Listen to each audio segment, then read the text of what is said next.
হুজুর ডাক দিয়া কই রে আমার সাবিরা ওদের ময়দানে কে কোন জায়গার মধ্যে আছে?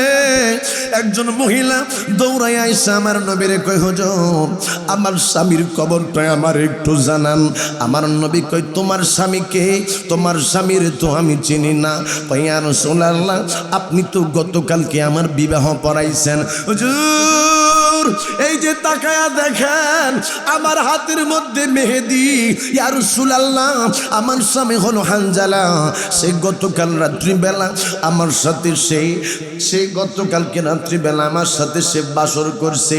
কে যেন ডাক দিয়া কই জিহাদ, কে যেন ডাক দিয়া কই জিহাদ, কে যেন ডাক দিয়া কই জিহাদ। আমার স্বামী ফরজ গোসলের দরকার ছিল নবী গো, ফরজ গোসল তো করে নাই। আমার স্বামী ওই সময় জিহাদের জন্য বাহির হয়ে গেছে। আমার আল্লাহ কয়, ওয়ালা তাকুলু লিমান ইউকতালু ফি সাবিলিল্লাহি আমওয়াত। আমার আল্লাহ কয়, যারা আমি আল্লাহর রাস্তার মধ্যে মরে তারা মরে না, তারা জিন্দা, তারা জিন্দা, তারা জিন্দা। ওয়ালা তাহসাবান্নাল্লাযীনা কুতিলু ফি সাবিলিল্লাহি আমওয়াত বাল আহয়াউ ইনদা রাব্বিহিম ইরযাকুন। আমার আল্লাহ কই, যারা আমি আল্লাহর রাস্তার মধ্যে শহীদ হয়ে যায় ওরা মরে না রে, ওদের কবরের মধ্যে আমার আল্লাহ রিজিক পাঠায়, খাবার পাঠায়, খাদ্য পাঠায়। জোরে জোরে একটা আওয়াজ দিয়া কন্যা সুবহানাল্লাহ। ওই কঠিন নীল আকাশ ভুবন মাঝে তুমি কুদরতি ইশারায় রেখেছ। জোরে কন্যা আল্লাহু আকবার। ওই কঠিন নীল আকাশ ভুবন মাঝে তুমি কুদরতি ইশারায় রেখেছ। এই শ্যামল পৃথিবীর চিত্রখানি তুমি নিপুণ তোমার হাতে এঁকেছ।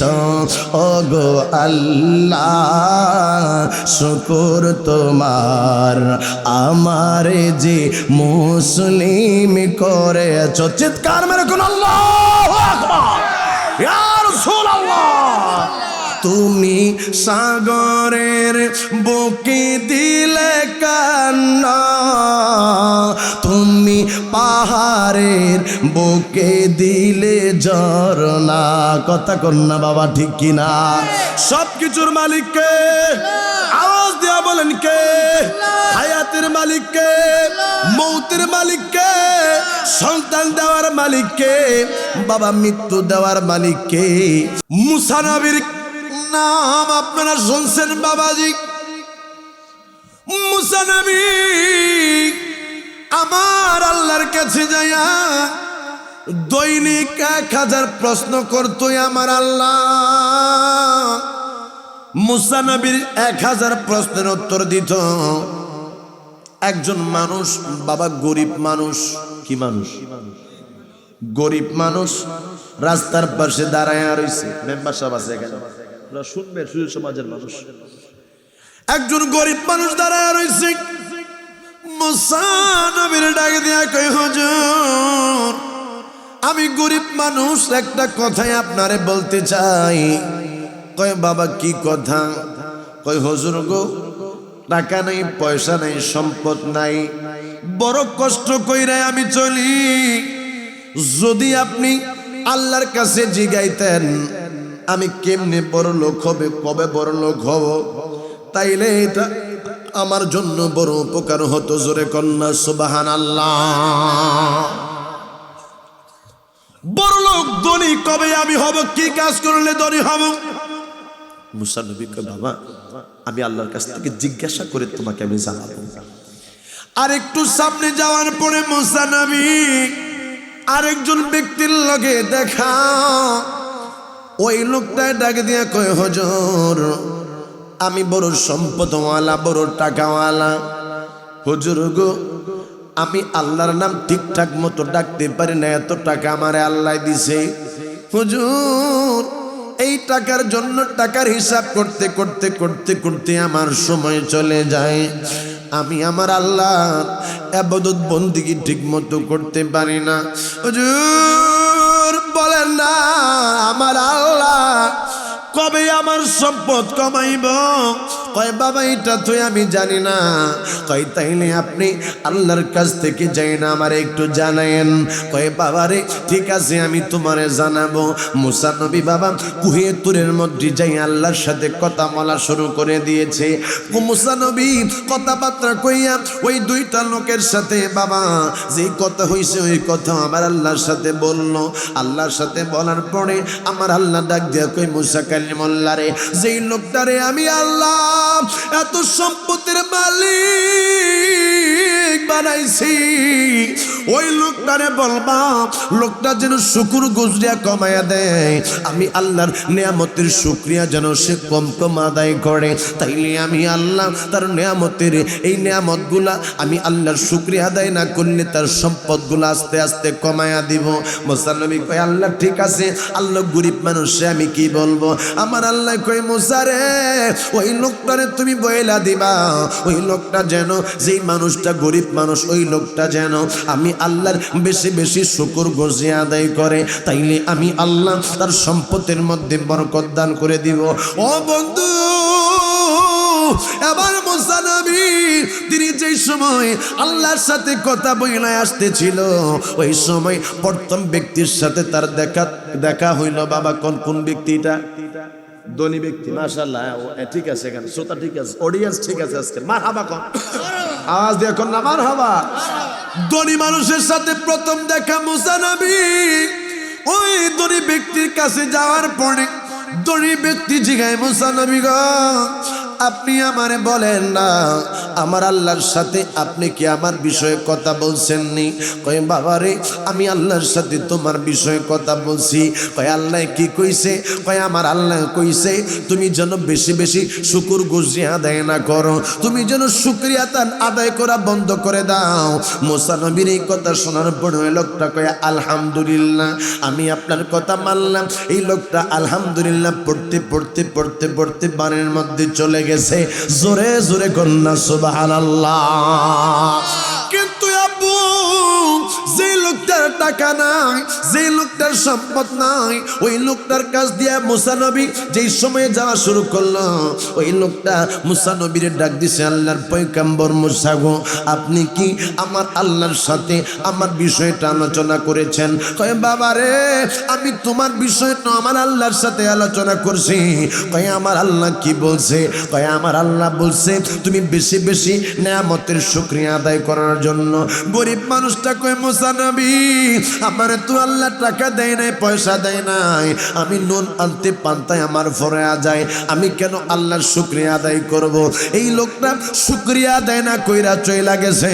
যেই লোকটা গরিব এই লোকটা গরিবের হয়ে গেছে, আমার আল্লাহ তার সম্মান দেয় নাই, সম্পদ দেয় নাই। আর যেই লোকটা টাকাওয়ালা, যেই লোকটা সম্পদওয়ালা, আমার আল্লাহ শুকরিয়া আদায় করার কারণে তার সম্পদ আরো বাড়িয়ে দিয়েছে। এই জন্য সব অবস্থার মধ্যে শুকরিয়া আদায় করবেন। আল্লাহ আমারে অনেক ভালো লাগছে, দেহ দিয়া ভালো লাগছে। এমন অনেক মানুষ আছে হাত নাই, এমন অনেক মানুষ আছে বাবারে যাদের আমার আল্লাহ চোখ দেয় নাই, এমন অনেক মানুষ আছে যাদের আমার আল্লাহ জবান দেয় নাই। আমার আল্লাহ চোখ দিছে, আমার আল্লাহ আমারে জবান দিছে, আমার আল্লাহ আমারে কথা বলার মতো শক্তি দিছে, দুইটা পা দিছে, আমার আল্লাহ আমারে বাড়ি দিছে। কত মানুষ এই রকমের আছে বাবা যাদের ঘর বাড়ি নাই, যারা রাস্তার মধ্যে ঘুমায়া থাকে। তাইলে বাবা তাদের কাছ থেকে আমরা অনেক ভালো রইলাম। এই জন্য সব অবস্থার মধ্যে শুকরিয়া আদায় করতে হবে। কথা কোন ঠিক কিনা? হুজুর রাহমাতুল লিল আলামিন ডাক দিয়া কয় আমার সাবিরা রে, মনে আছে কোথায়? কত কোথায়? উহুদের যুদ্ধে। কোথায় ছিলাম?